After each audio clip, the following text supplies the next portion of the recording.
Assalamualaikum warahmatullahi wabarakatuh. Selamat malam pemirsa. Ini tahun baru, semangat baru. Kami hadir ke depan Anda juga dengan tampilan yang juga lebih baru. Anda menyaksikan program Dua Sisi bersama saya Arif Fadil dan Aditya Nugroho. Pemirsa, PSSI resmi mengumumkan Patrick Kluivert menjadi pelatih Timnas Indonesia menggantikan Shin Tae-yong. Pastinya banyak pecinta sepak bola yang berharap banyak dengan sosok Kluivert ini. Wow, ya, dari salah mana? satunya adalah lolos Piala Dunia 2026. Wow, mimpi yang tinggi ya. Bolehlah kita tepuk tangan. Tapi kalau memang mau membuat Garuda terbang lebih tinggi, coba kita lihat dulu rekam jejaknya ya. Apa prestasi mentereng yang pernah dipertontonkan kepada publik, bahkan publik dunia dari seorang Kluivert. Boleh. Kluivert di tahun 2015 sampai 2016 dalam rentang waktu 1 tahun saja di TV, ini berhasil membawa tim nasional Kurakau dari posisi 151 ranking FIFA menjadi 75 ranking FIFA. Wah, Anda menganggap itu luar biasa ya? Ya. Tapi kalau mengangkat itu, cuman kalau harus tersandung dengan yang namanya judi pengaturan pertandingan, hati-hati kita mau bawa orang ini ke kita, ya. Ya, betul kita sekali. sudah berada di posisi yang memang tidak sebaik itu, tapi setidaknya yang dilakukan masih halal lah. Ya, tapi otoritas berwenang Belanda, Rivi, ini yang harus juga digarisbawahi. Otoritas berwenang dari Belanda ini juga mengklarifikasi bahwa Kluivert ini hanya menjadi korban. Daripada berlama-lama kita terus berdebat nih, ya. Baik. Saya tentu juga sudah mempersiapkan untuk menantang segala pernyataan tersebut. Dari kubu saya sudah siap dengan jagoan saya yang gak kalah gacornya pada malam hari ini. Kami undang Pangeran Siahaan. Selamat malam, bro. Saya juga punya sosok yang tidak kalah tenar. Siapa? Dari Bung Pangeran Siahaan. Bung Tommy Welly, Bung Toel. Kita kalau gitu langsung saja. Boleh. Sebelum kita mulai dialog kita dengar pernyataan dari Kluivert berikut ini setelah resmi terpilih menjadi pelatih Timnas Indonesia. The feeling is of course amazing and truly inspiring. Everybody knows that Indonesia has a vibrant football culture and a deep passion for the game, and being a part of this big nation with such big aspirations is both a privilege and a significant responsibility for me. And of course I'm very driven to contribute to this team's progress and success, of course. And I'm looking forward to working with everybody and to accomplish our shared goals. The mission is of course to qualify ourselves for the World Cup next year. I think we have the ability and the strength and the passion to go for it. We need the support of the whole country behind us, of course, and I think together we can achieve a lot of great things.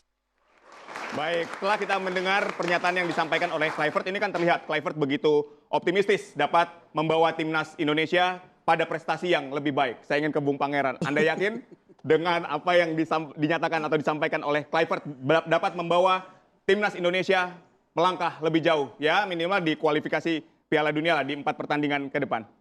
Gini, kita kalau bicara sebagai supporter atau fans Timnas Indonesia, setuju atau enggak kita dengan penunjukan seorang pelatih, kita pasti pengen Timnas itu menang dan terus melaju.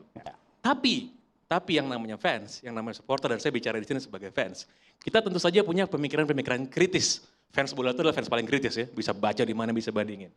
Patrick Kluivert, ini striker legendaris Timnas Belanda. AC Milan, Ajax, Barcelona, dan berbagai macam track recordnya bagus sebagai pemain. Kalau Patrick Kluivert datang ke Indonesia, pada usia primanya main sebagai striker, naturalisasi saya rasa top, gacor. Banget. Tapi, kalau kita lihat track recordnya sebagai seorang manajer atau seorang pelatih, gitu, saya tidak bisa melihat bahwa Patrick Kluivert memiliki track record yang lebih mentereng dari Shin Tae-yong. Kecuali satu hal, bahwa Patrick Kluivert adalah orang Belanda, bisa berbahasa Belanda, mengerti kultur Belanda dengan banyak pemain diaspora kita yang memang dari Belanda. Mayoritas ya? Mayoritas. Nggak ada masalah dengan itu. Pertanyaannya adalah, memangnya orang Belanda cuma Patrick Kluivert doang? Iya kan? Kan ada Saya banyak. membayangkan tadi gini loh, Ruud Gullit juga bisa loh sebetulnya. Iya, walaupun kan sudah banyak nama-nama yang sudah nggak aktif lagi sebagai seorang pelatih atau manajer ya. Atau banyak misalnya kita lihat, kita nggak usah lah nyebut nama-nama kayak Erik ten Hag misalnya ya. Fans MU familiar banget sama Ten Hag gitu. Atau misalnya nama-nama yang lain, Mark van Bommel, Philip Cocu dan lain sebagainya. Atau bahkan sebenarnya 2 asistennya, ya Alex Pastoor sama Danny Lanza. Sebagai seorang manajer atau pelatih, saya rasa Alex Pastor ini lebih qualified. Lebih layak Untuk saya rasa iya, demikian. wow, Karena kenapa? Patrick Kluivert ini dia jadi manajer itu jadi pelatih kepala tuh hanya 2 kali. Ya, satu di Curaçao, tadi sudah sempat di-mention. Satu lagi tim Liga Turki, Adana Demirspor. Dan itu nggak lama ya? Dan itu cuma itu dipecat lagi? setengah musim doang. Dan Iya. dipecat lagi ya? Saya rasa kalau dipecat atau enggak itu biasa sebenarnya. Itu bukanlah hal yang gimana-gimana. Tapi pertanyaannya adalah apa yang mendasari Kluivert dibebankan misi untuk lolos ke Piala Dunia? Saya rasa semua fans semuanya lolos ya? Iya. Lolos dong. Kalau udah kayak gini, kita udah nggak mau lagi lihat yang namanya proses, ya nggak? Oke. Betul. Ya kan? Oke. Kita maunya lolos ke Piala Dunia, Kluivert apakah bisa? Kita pengen, Oke. tapi kita ragu. Kalau begitu ya Bung Pangi, saya sih ogah atau enggan saya bertaruh di bawah komando Patrick Kluivert. Bagaimana Bung Toel melihat ini Bung? Anda mau bertaruh dengan ketidakkemampuannya seorang Kluivert dong? Kalau orang bola sejati bukan pada posisi bertaruh atau tidak bertaruh. Oke. Analisis, kan begitu. Kluivert betul, pemain hebat belum tentu jadi pelatih hebat, itu sudah menjadi semacam apa ya, hipotesis gitu loh. Tapi kenapa Patrick Kluivert atau Belanda lah, karena saya pikir saya bukan dalam posisi, saya pro Kluivert nih, poinnya nih. Saya posisi pro pergantian pelatih, pemecatan pelatih. Meskipun Kenapa? pelatih yang sekarang udah cukup luar biasa ya. Berarti kan Membawa gini, Garuda. oke, sekarang namanya Ya. kan udah terbuka. Kenapa ada Patrick Kluivert? Karena ada background, ada situasi. Kalau pakai bahasa halusnya ketua umum waktu preskon kan dinamika yang kompleks. Itu kan sesuatu yang sopan santun. Ada fair play, ada respect di sana untuk menutupi situasi yang sebenarnya terjadi waktu pasca Bahrain, menjelang Cina, dan seterusnya dan seterusnya. Itu loh. Jadi kenapa ini? Tentu karena ada backgroundnya. Backgroundnya itu. Kedua, cari pelatih. Yang pertama, ada 3 kultur. Makanya kalau memperhatikan pernyataan di preskon itu, ada satu tentang pimpinan yang menetapkan strategi yang disepakati sama pemain, taktikal. Yang kedua tentang komunikasi. Komunikasi ini menjadi handicap tersendiri. Karena ada 3 bahasa di Timnas Indonesia. Ya. Ada rombongan Korea, Shin Tae-yong beserta gerbong asistennya yang 9 itu. Oke. Ada pemain naturalisasi dengan Belanda, ada Indonesia. Makanya dalam beberapa kali kesempatan saya tanya, kalau di area teknikal, Shin Tae-yong itu ngomong pakai bahasa apa?